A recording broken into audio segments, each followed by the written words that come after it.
Okay, so this next one is Noah's Ark, and can I ask you some basic questions about this? Sure, all you want. Okay, so the idea, it's about 4,000 years ago. Is that what you believe? That is what the Bible teaches. 4,400 years ago. Okay, Uh, 4,400 years ago, there was a worldwide flood, and all living creatures, land animals, everything that had the breath of life in their nostrils, were killed, except for 8 humans that were saved on a boat and the representative some species, right? that's correct. So here's some real obvious, just boom, right off the top of my head type of questions. Didn't anybody else have a boat? Maybe not that would float for a year. Could you live in your boat for a year? Why not? Okay. How much food are you going to bring around? Well, that's the question for the ark. I mean, you got all these animals. I mean, that's another question. How do you feed all the animals and all that? Well, farmers will drop off a bale of hay in the middle of the field and they go feed themselves. The Bible teaches everything was vegetarian before the flood came. And so they would just have piles of food on the ark or storages of, closets full of food, and they could, all vegetarian, come by and fix their own lunch. So like alligators and snakes are all vegetarian? Now, I didn't say they are. I said they were, according to the Bible. But going from a vegetarian alligator to a meat-eating alligator is a really small change compared to going from a rock to an alligator. Okay, so you're saying all the animals on the ark were vegetarians. That's what the Bible teaches. Well, back to my first question about the boats. So you're thinking that a small boat, you're thinking that you can't have, I mean, food is not a problem because you can fish. Okay. Right there, right? So you can get on a small boat and survive for a year. Ask anybody who's been shipwrecked and had to survive on a raft for 30 days how tough that is. Mm-hmm. Well, it's just strange to me. I mean, it seems like, yeah, I mean, it would be difficult to be in a boat for a year, but an ark seems like it's magnifying the problems, plus taking care of all the animals representative of the whole world on that boat, too. Well, the Bible says it happened. I chose to believe that story. I see no scientific problems with it. No. I do see problems with somebody living in a raft or a small boat for a year. Now, what would the animals eat once they get off the ark, because everything is totally destroyed? Well, no, the fact that he's in the ark for a year does not mean every square inch of the earth was covered for a year. Some sections of earth may have only been covered by water for a few weeks or months, long enough to drown everybody. Okay, but the Bible does say that even the tallest mountain was covered up like plus 15 feet, right? Correct, 15 cubits, 22 feet roughly. Okay, so you're saying the entire world was flooded, but that would destroy everything, wouldn't it? Oh yeah, I think well, a lot of plants, of course, can survive flooding. I mean, you have plants that thrive in flood areas, and they can certainly survive short periods of inundation. Okay, so the water starts to go down, and then a few months later, stuff starts growing, and then while they're still in the boat, there's still stuff growing out there. Is what you're saying? Well, there'd be stuff growing out there, plus log mats float around, and when they ask anybody in a flood-prone area, debris floats around. When it lands, it sprouts quickly because it's got such mineral-rich soil. Mm-hmm. I mean, it'll be up and sprouting in days.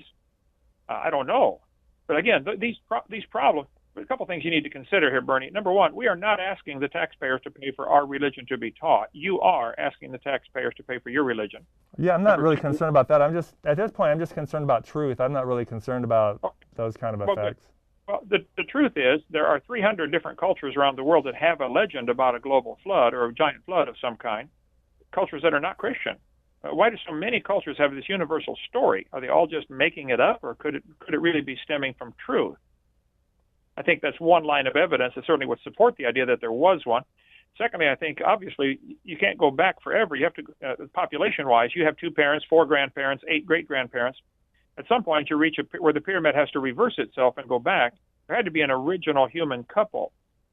Are you going to start with 10 billion couples of apes all of a sudden having humans, or did this happen one time? Did one ape-like ancestor produce what became the humans, or did 10 million of them? How did it start? To me, the flood story is very simple. There were 8 people, 4 couples, 3 producing couples, get off the boat and produce all of us today. Certainly the population growth curve would also be evidence for that. At the time of Christ, there's only 250 million people on the whole planet. That's the estimate. Any population encyclopedia will tell you. 2,000 years ago, there were about 250 million people. Today, there are 7.5 billion. 250 million. Today, there are 7.5 billion. Back in 1800, there was only 1 billion. In my seminar about the age of the Earth, I show the chart, which you can see from any number of textbooks, that says, hey, the population indicates it started growing about 4,500 years ago. I say, okay, I agree. I don't see a problem with that. But what about, I'm still thinking about the animals though. What about like like right now, in modern times, we see the cheetah and the antelope. The cheetah's very fast, the antelope's very fast. And when did the cheetah start chasing the antelope? Was it after the flood? As soon as they got off the boat? Or? Good question. Again, going from a plant-eating cheetah to a meat-eating cheetah is a really small change compared to going from a rock to a cheetah. But there wouldn't be a lot of antelopes to chase or other prey to, all the animals would need time to reproduce, so there's not antelopes for the cheetah to even eat or any other prey. Everything's trying to reproduce and spread out.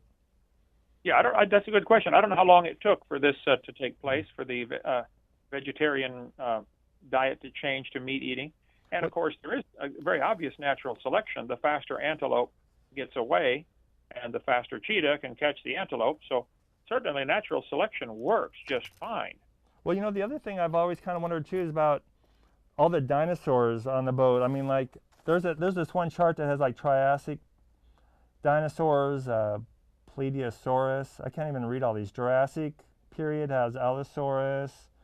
Early Cretaceous has Iguanodon. Then late Cretaceous has some famous ones that people have heard about, like T-Rex, Triceratops, Velociraptor. What happened to all these dinosaurs? Didn't they get on the ark?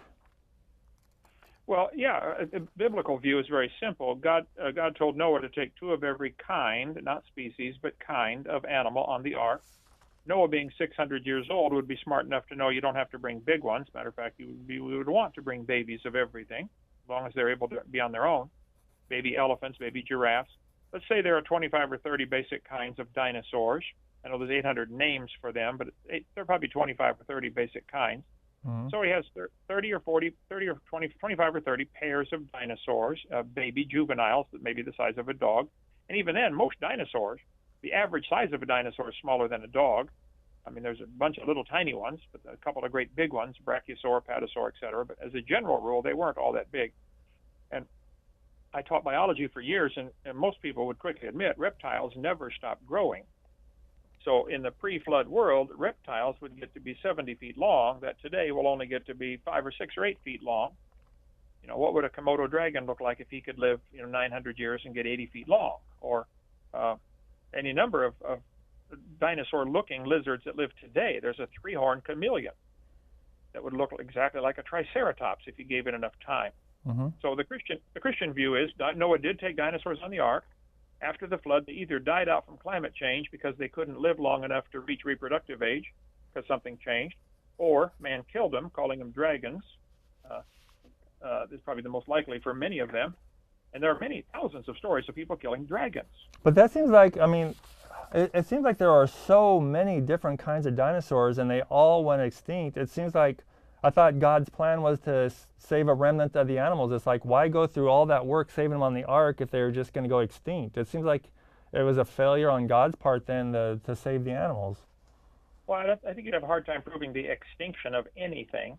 But the dodo bird, for example, went extinct about 300 years ago. That's estimated based upon the plants that grow on some islands in the Indian Ocean that only dodo bird could eat and partially digest, and that would fertilize the seed. So make the seed capable of growing. Fertilize is the wrong word, but get the seed started. So the assumption is that dodo birds are probably extinct, and I think they probably are. So you think all these major kinds of dinosaurs then survived the flood, and then later on they got extinct by human hunting or climate change or whatever?